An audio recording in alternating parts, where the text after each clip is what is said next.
Саламатсыздар, құрметті оқырмандар.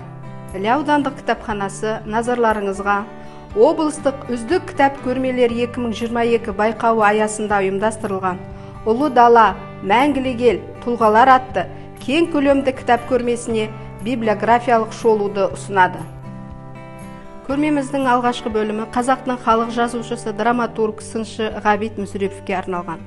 Көрмеге Ғабит Мүсіреповтің әр жылдарда жарық көрген орыс және қазақ тілдеріндегі кітаптары қойылды. Ғабит Мүсірепов көптеген әңгіме новеллаларында әйел ананың бейнесін асқақтатып, әлем әдебиетінде әйел ана тұлғаларының галереясын байыта түсті.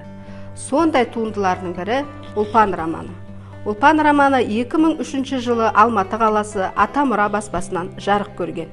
Келесі бөлім Қазақстанның халық жазушысы Ғабиден Мұстафинге арналған.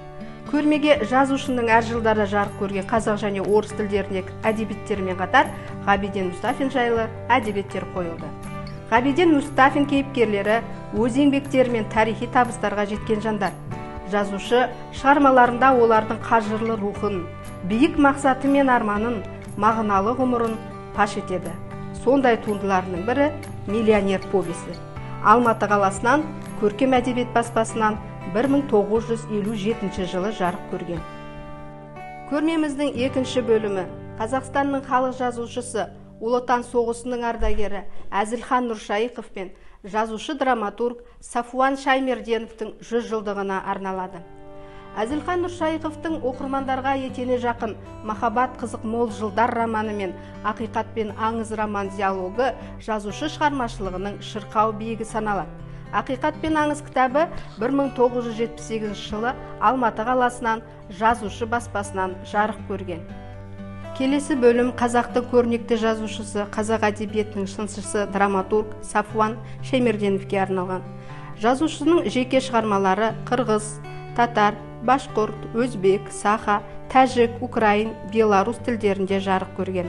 Ал Инеш романы жастар тақырыбына батыл сүңгіп, өз замандастарының рухани өмірін шынайы да шебер суреттеп береді. Кітап Алматы қаласынан қазақтың 100 романы сериясы мен өнер баспасынан 2010 жылы жарық көрген.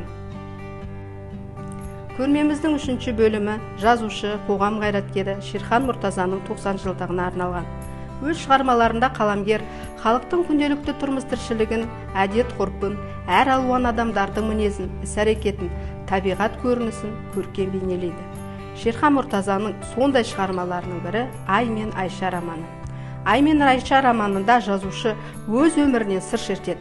Романда ашаршылық жайлаған зұлмат жылдар мен репрессия жылдары, одан кейінгі Ұлы Отан соғысының тауқыметін бастан өткеріп, қанша қиыншылық көрсе де еңсесі түсіп езілмей, ағынға қарсы жүзе білген Барыс хан баланың өмірі және сол балаға өшпестей үміт сыйлап, өмірлік шам шырағы қайсар қаһарманы болған анасы Айша жайында баяндалған. Көрмеміздің келесі бөлімі ақын Қазақстан Ленин комсомол сыйлығының лауреаты Төлеген Айбергеновтың туғанына 85 жыл толуына арналған. 20 ғасырдың 60 жылдары поэзиямыздың жаңа дәуірі басталған кезең десек, сол жылдардағы поэзияда ерекше орны бар үлкен талант, дүниеге өзінің әппақ тап-таза пейілімен келіп, сол көңілмен кеткен сағыныштың ақыны Төлеген Айбергенов екені даусыз. Ол 30 жыл ғана ғұмырында қазақ поэзиясына ерекше жаңалық әкеліп, артына мол мұра қалдырды. Көрмеміздегі Төлеген Айбергеновтың «Мен саған ғашық едім» кітабы Алматы қаласынан Раритет баспасынан 2005 жылы жарық көрген. Көрмеміздің 5-ші бөлімі жазушы, әдебиет зерттеушісі, этнограф ғалым Ақселеу Сейдімбековке арналған. Ақселеу Сейдімбеков 30-ға тарта көркем, ғылыми көпшілік және монографиялық кітаптардың авторы. «Күңгір-күңгір күмбездер» атты ғылыми көпшілік кітабы қазақтың дәстүрлі мәдениетін өзінің төлтума қалпында бір тұтас құбыр ретінде қарастыруымен, тарихи этнографиялық дерегінің молдығымен, әсіресе ұлттың рухани әлемін парықтаудағы тұжырымдарымен оқырман назарын аударған еңбек. Кітап Алматы қаласы Жалын баспасынан 1981 жылы жарық көрді. Көрмеміздің 6-шы бөлімі Қазақстан және шетел ақын жазушыларының мерейгер кітаптарына арналады.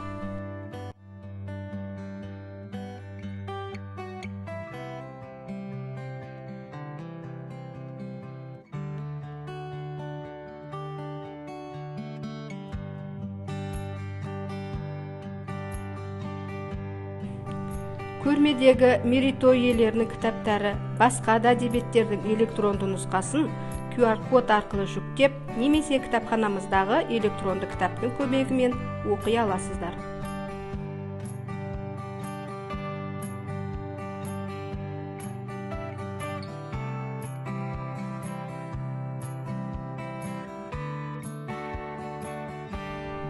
Білім сүйсең, кел күн сайын осында.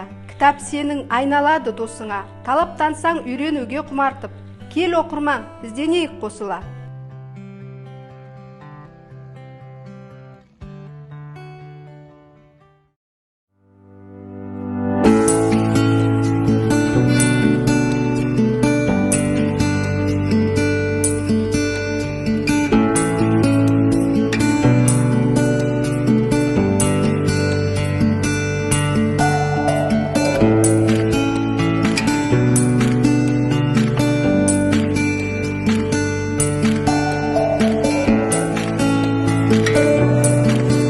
Құрметті оқырмандар, Қазақстан Республикасының мемлекеттік рәміздері және қарулы күштеріне 30 жыл толуына орай ұйымдастырылған Тәуелсіз Қазақстанның басты құндылықтарына 30 жыл атты 3 бөлімді кітап көрмесі және 130 кітаптан тұратын көрме инсталляциясына библиографиялық шолуды назарларыңызға ұсынамыз. Мемлекеттік рәміздер тәуелсіздігіміздің басты құндылықтары және мемлекеттік рәміздер ел болудың негізі атты бөлімдерге Тәуелсіз Қазақстанның қалыптасу тарихы, егеменді еліміздің рәміздері, мемлекеттік рәміздердің қабылдануы туралы және тағы басқа әдебиеттер мен журналдар, ел нышандары мен олардың авторлары туралы дәйек сөздер қойылған.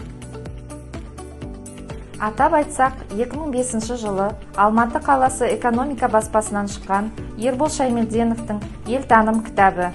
Қазақстан Республикасының мемлекеттік рәміздері туралы бұл кітапта елдігімізге қатысты кең мағлұмат берілген.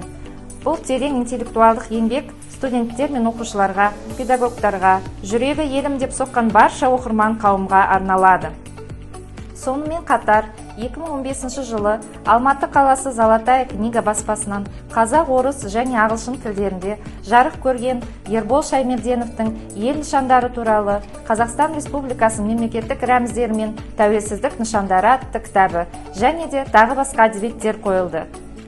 Елдің айбыны қарулы күштер атты 3 бөлімге Тәуелсіз Қазақстанның әскери тарихы туралы және тарихи тұлғалар, қазақтың батырлары туралы әдебиеттер қойылған. Айтар болсақ, қазақ елінің сонау тарихынан бастау алатын Керейхан Аманжолов пен Абай Тасболатовтың білім баспасынан 2008 жылы жарық көрген Қазақстанның әскери тарихы атты кітабы.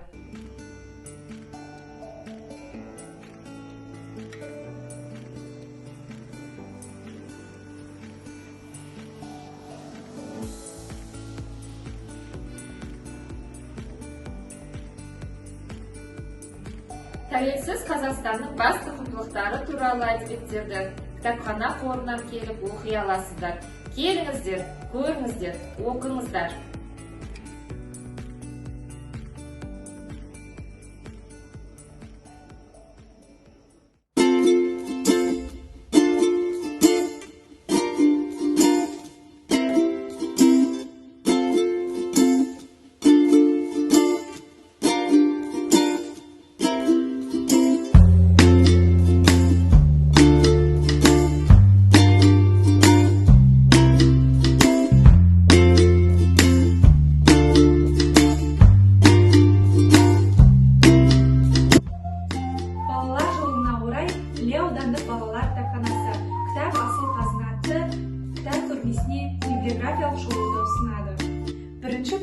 Ертегілер еліне саяхат. Бұл бөлімге жас оқырмандарды халық ауыз әдебиетімен сусындатып, олардың ой-өрісін, танымдық қабілетін дамытатын ертегі кітаптар қойылды. Соның бірі Алтын Сақа кітабы. Бұл кітап 2016 жылы Аруна баспасынан Алматы қаласынан жарық көрген. Екінші бөлім кітаптар әлеміне саяхат. Бұл бөлімге кішкентай бүлдіршіндерге арналған 3D анимациялық кітаптар, дауысқа құлақ асайық топтамасы бойынша жануарлар, техника түрлері, аспаптар әуендерін үйрететін кітаптар қойылған. Соның бірі аспаптар үні. 2013 жылы Алматы қаласы Харуна баспасынан шыққан.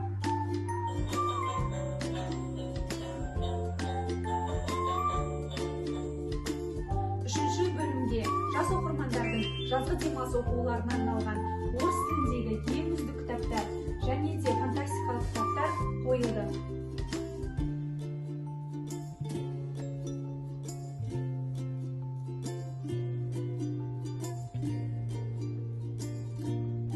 Рухани орталықта рухани қазына кітаптарын бірге оқиық.